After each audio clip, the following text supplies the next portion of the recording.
engines are go.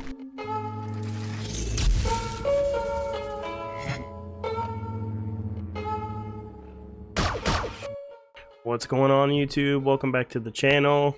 Today I want to do a quick video. I want to do a very early tier list of the set 5 leaders.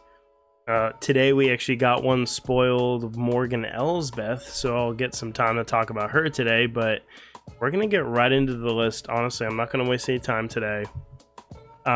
First, so I've never done one of these tier lists, but we're gonna go just based off what has been spoiled so far. You know, if I'm wrong or you want to roast me in the comments, go right ahead.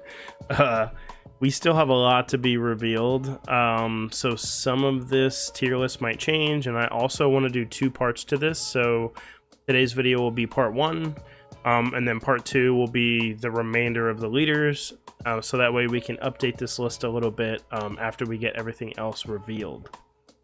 So taking into account what we've already gotten revealed from FFG and what already exists in our current card pool, we'll go through each of these set 5 leaders and we'll put them in a rank. So first I'll talk about Darth Maul. So his action is use the action and you're using the force to deal 1 damage to a unit and deal 1 damage to a different unit. So you get to ping 2 different units, and we know that pinging is pretty important in this game, so I find that valuable. You don't have to pay anything to use the force, so you're just using your force token, which at this point I think it's safe to say that we have ways to generate gaining the force. So I think we're good to say that we do have enough options already. I won't talk about those cards much, but we'll go into where Darth Maul lies. So he's a 6 class deploy 5/6. The stats are good. His power is very good, assuming he isn't dealt with right away by being ambushed by like a Plo Koon or something. Maybe you're able to slap a fallen lightsaber on him, or Darth Maul's lightsaber on him. He could be pretty strong. His ability on the, let's see the backside is on attack deal 1 damage, so he's getting the same ability but on attack this time. Pretty good. Pinging 2 units I can see building up getting very annoying for your opponent. But at face value, I'm gonna put him, and he is one of the spotlight decks. So when you buy the deck, you're able to get other cards that go with him. So we'll have a already built iteration of him to go off of, like what are you trying to do with the deck. So I think I'll put him at B, because I do think his power stats at 6 are pretty good. I don't think his health his HP is where you want it, but I think his ability will be pretty good.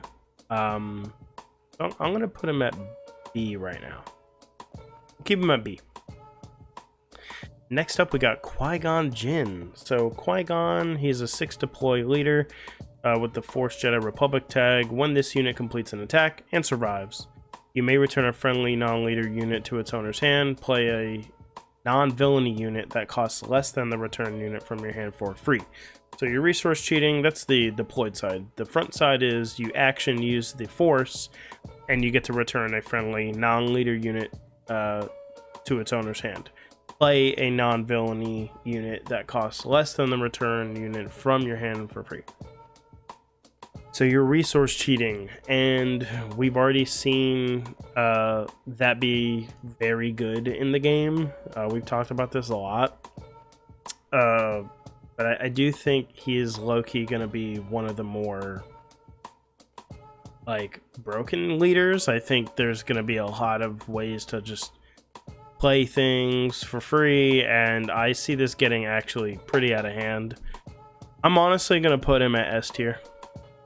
I'm putting him at S tier. He is a 4/7 stat line deploying on 6, which is not amazing. I like the HP at 7, but I think his ability, even without deploying him, is enough to make him very good. So I'm putting him in the S tier for now. Like I said, roast me in the comments if I'm crazy, but if you think of the color that he's in, cunning, heroism, we know how good that already is. You have in red, you have access to force throw, so you're able to like, you're able to work the discard package and also cheat in units. I see that being very good. So I'm gonna put him up there in S right now. And I think what we're doing is we're doing the tier list of just the set 5 leaders. So I'm not doing like Qui-Gon versus the meta. This is just set 5 leaders and where I think versus each other will lie. And also like a little bit of the meta. Like I actually genuinely think where I'm gonna put these leaders, they'll actually end up in the meta. Let's see who we got next. So next I've got Third Sister. Now Third Sister I think is going to be very good. She is a 5-cost deploy leader, Force, Imperial, Inquisitor traits, 5/4 stat line with hidden. So when she's deployed, she can't be attacked. She can still be targeted by removal and damage, but not through combat. Not through attack damage, I guess. On attack, the next unit you play this phase gains hidden. So like when she's deployed, you're able to play units that can't be attacked. That is really good. So it basically turns off all ambush units. Her front side is she's just using an action to play a unit from your hand.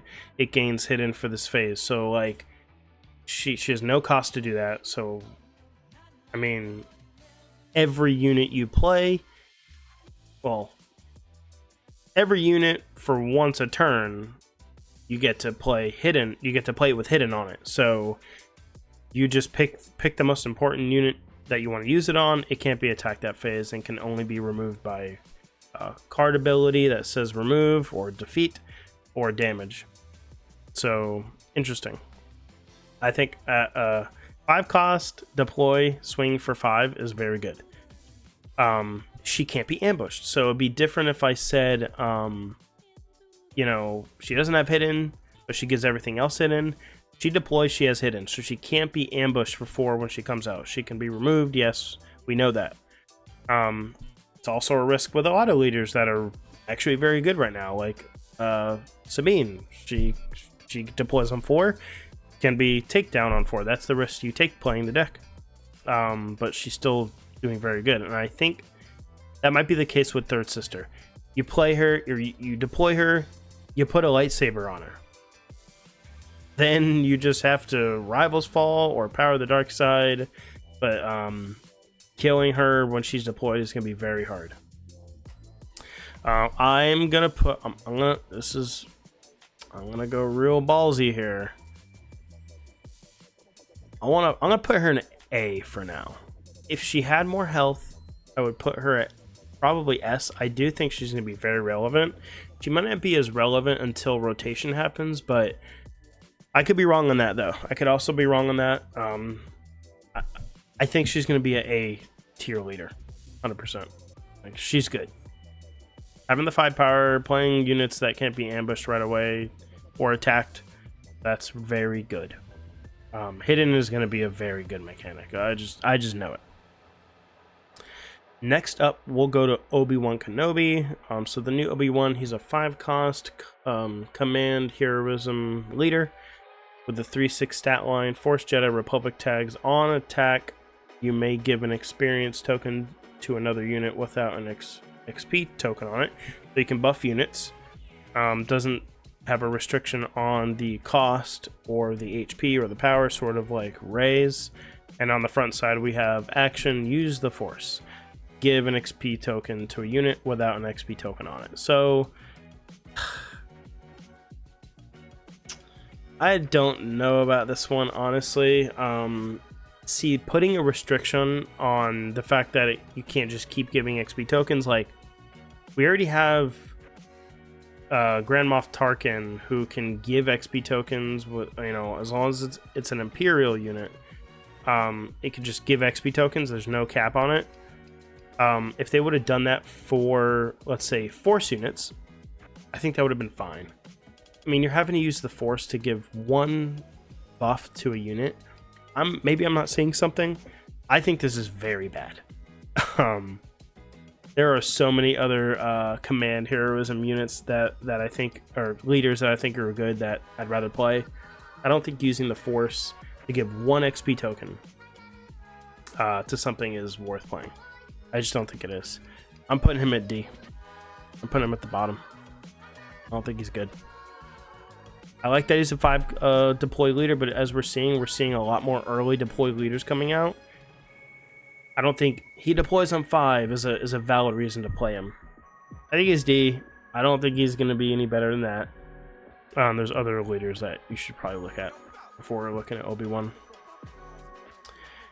Then we'll go into Mother Talzin. So we got a 5 cost leader deploy, vigilance, villainy, 3/7. So I do like the, we got the Quinlan stat line, so that's good. On attack, you may give a unit -1 for this phase. On the front side, it's use the Force, and then you give a unit -1/-1 for this phase. So some people, there was a lot of chatter about this one because a lot of the knight cards that have been revealed tie into Mother Talzin's ability. But I think there's ways to stack the -1. So, one of them is, I can't remember the name of the unit, but it dies and you give -2/-2 to a unit. There's going to be a way to stack that to where it's not just 1. It's 2 + 1 plus maybe 1 more, -4. I think she'll be pretty good. I think having a 5 cost deploy leader with this stat line and these colors is interesting. Should open up a lot of flexibility for deck building. And she doesn't have much of restriction. She just has to be able to use the Force to use her ability. So I think with her stat line, that's going to put her, for me, honestly, I'm going to put her at the A tier. I think she's going to be better than what people think. I'm going to put her there. I feel good about that. And I do think, it's one thing you got to think about is that all these leaders have the Force tag. So, existing cards from the current card pool will work so good with these leaders. And I think that's what might separate what tier they lie on, depending on how they synergize with cards that already exist. Plus new ones that we haven't maybe seen yet. But for the few cards that were spoiled when they revealed Mother Talzin, I could say that I think there'll be enough to work with her to make it worth playing. So I think I'm going to put her at A right now. Next, we've got Kitfisto, another 5 cost deploy leader in the aggression heroism colors. His stat line is 1/6. He's a Force Jedi Republic leader with Saboteur. This unit gets +1 for each other friendly Jedi unit.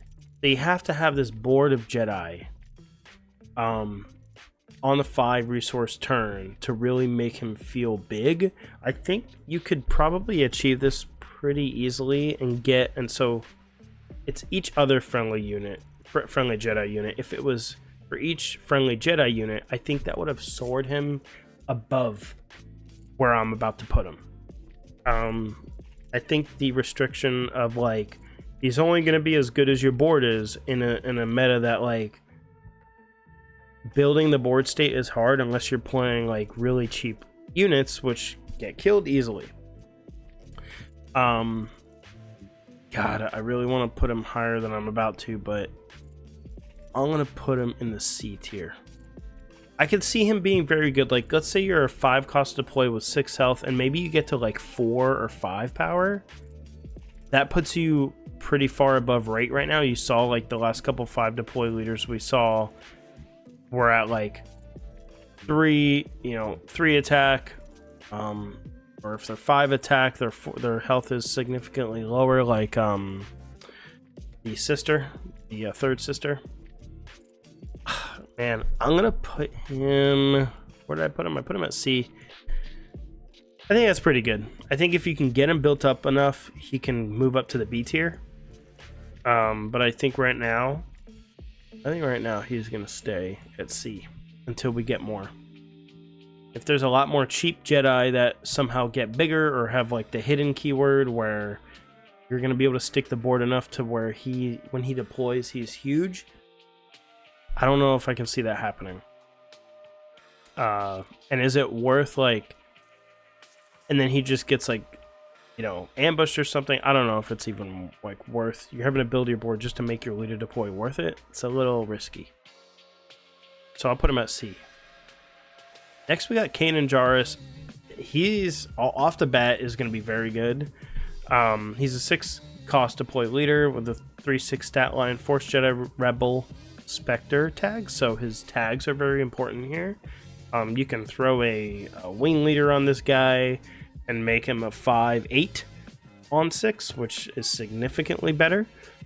Shielded, and his ability, let's talk about his ability. So he's shielded, and then while you control another creature or Spectre unit, he gets +2/+2. So he's already a 5/8 while you control another Spectre or creature, which is going to be very easy. We already seen a lot of creatures, and we already have enough Spectres to build around, and his Force tag allows him to get into that discard package. The front side of him is pay 1 in action, give a shield, or pay 1 and tap the leader, give a shield token to a creature or Spectre unit. I've already played against this deck online in some just like, you know, very early set 5 testing. He's annoying to deal with, and don't think I've actually beat him every time. Well, I think I maybe beat him once every time I matched up, but I've been testing some set 5 cards. Actually, I haven't tested any set 5 leaders yet, but I've been testing a lot of set 5 cards with the current leaders we have, specifically Han 2. And yeah, Kanan's annoying to play against. So I like this guy. I think he's going to be one of the best leaders from the set. I'm going to put him at S tier as well. 6 costs deploying on as a 5/8. Not to mention you throw a lightsaber on him, or you wing leader him. He becomes one of the strongest leaders in the set by stats. I'm actually going to put him... Do I put him above Qui-Gon? I'm going to put him 1 step below Qui-Gon in the S tier. I'm going to leave Qui-Gon up top. I strongly think Qui-Gon is going to be one of the most broken leaders. Some people think I'm crazy. I mean, he's doing what Boba Fett did, but on, like, way better. Maybe not better, but just as bad, if not worse. And we haven't seen it yet. But we will. Kanan's going up at S tier automatically. I think it'll be good. Tons of synergy with him already. Creatures. We've got creatures coming out. I think enough to work with. Shielded creatures that are just like annoying to deal with are going to be a problem. So I'm going to put him at S tier. I think he's that good. Next up, we've got the new Grand Inquisitor. So let's see here. He's a 5 cost cunning villainy leader. 3/5 stat line, Force Imperial Inquisitor tags, shielded. On attack, the defender gets -2 attack for this. On attack, the defender gets -2 attack for this, or power for this attack. So it's kind of like Jedi lightsaber, where they're getting -2 on their power when you're attacking into them. So that's very good on the leader side. On the front side, action, use the Force, attack with a friendly unit. The defender gets -2 power for this attack. Man, having to use the Force for that feels very bad. But if you're attacking with a Force unit and you're using one of the new common bases, you're getting the Force token right back. So are you really using the Force? Because you're going to get that back once you complete your attack. So I think there's a world where it could be pretty good. His stats are not that good, and that might be his downside. 3/5 is just okay. I mean, it almost feels like for him to be good, you got to slap a lightsaber on him to make him worth it. But I like the idea of like trading out units. In cunning villainy, maybe late game, if you're playing, you know, green, you're able to play some bigger units out. Like I can't really figure out what kind of build I would do with them. Like, are you trading early units to get to the late game? So in that case, like, I think green would be good. I don't know yet. There's still a lot of cards to be revealed. At face value, though, his stat line plus his ability, I don't know. I think we put him at C tier. I just don't think he's going to be that good.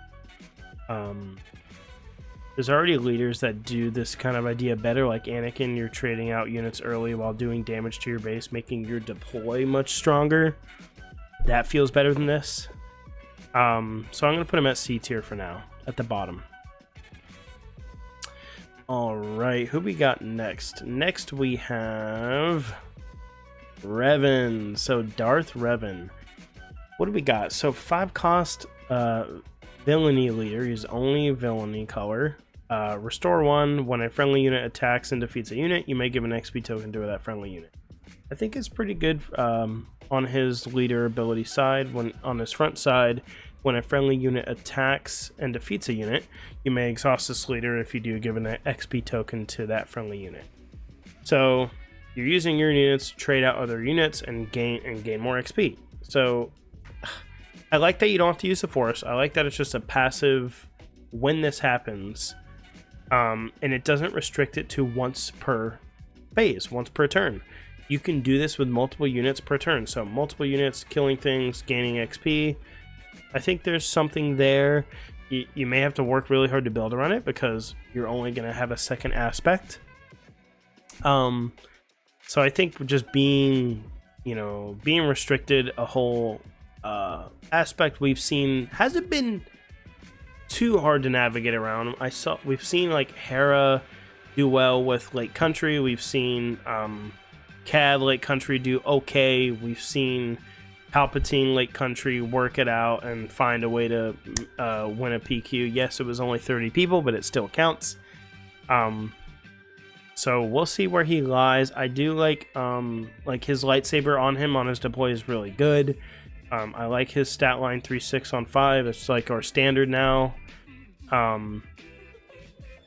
Although Mother Talzin got the 3/7 stat line at 5, so I don't know like how are they deciding this? They must know something that we don't know that would put their HP lower than some of the other leaders. So I think they find that there's going to be a build here. If someone cracks the code and figures out the Revan code, I like this a lot better than like Obi-Wan's ability, where you're just giving 1 XP token and then that's it. And you have to use the Force to do that. I like Revan. I'm gonna put him though. I'm gonna put him at B with Maul. I think that's a safe play right now. I hope that I'm wrong and that he's way better than B tier because I love his character from KOTOR. But yeah, we shall see. All right, and next on the list, we've got the newly spoiled today, Morgan Elsbeth. So her action, she's a 5 cost deploy leader. She's a 3/6. Her front side ability says, choose a friendly unit that attacked this phase. Play a unit from your hand that shares a keyword with the chosen unit. It costs 1 less. So we're resource cheating, but we're restricted to that unit having to have a keyword that matches the keyword of the attacking unit. That right there, I think, is going to restrict her a bit. I already think that like keywords like hidden will be really good because then your unit should survive attacks from existing opponents' units on the board before we get to the next turn or the next opportunity. You get to play a unit for cheaper. So I think hidden will be really good in this deck, depending on how much hidden we get. I see a lot of people already talking about ambush being really good, being able to ambush units in sooner. I think that's going to have value. I personally think raid would be another good one. There's a lot that we can think of, but you also want to factor in the existing card pool. And when we talk about rotation, which is it's happening in March next year, so quite a while to go, we'll think of keywords then that aren't existing anymore or got phased out or rotated out of Premiere. That'll make her really good. So I think she's pretty good. Her leader side when she's deployed is on attack. The next unit you play this phase costs 1 less. If it shares a keyword with a friendly unit. So same as her front side ability, just on attack. So on attack, I wish it was just like action, kind of like if it would have matched like Han 2's ability where you just action use it whether you've attacked or not, you just, you know, you're using the action, I think that would have been nice. But I think in command villainy, I think that's a great color to have her in. Where am I gonna put her? Let's see. I think we just, for now, I like resource cheating. I think the keyword thing is gonna be too restricted. I'm gonna put her down at B tier. Her stat line's okay, and then her ability, just like at face value, is just too restricted to me. I hope I'm wrong. But I think she'll be a B tier for sure.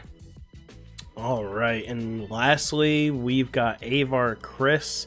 So she is the Goliath of the leader deploys of the set. She deploys on 9 resources, but she has a very interesting ability. Action, the Force is with you. So her action ability is gaining the Force. It's insane.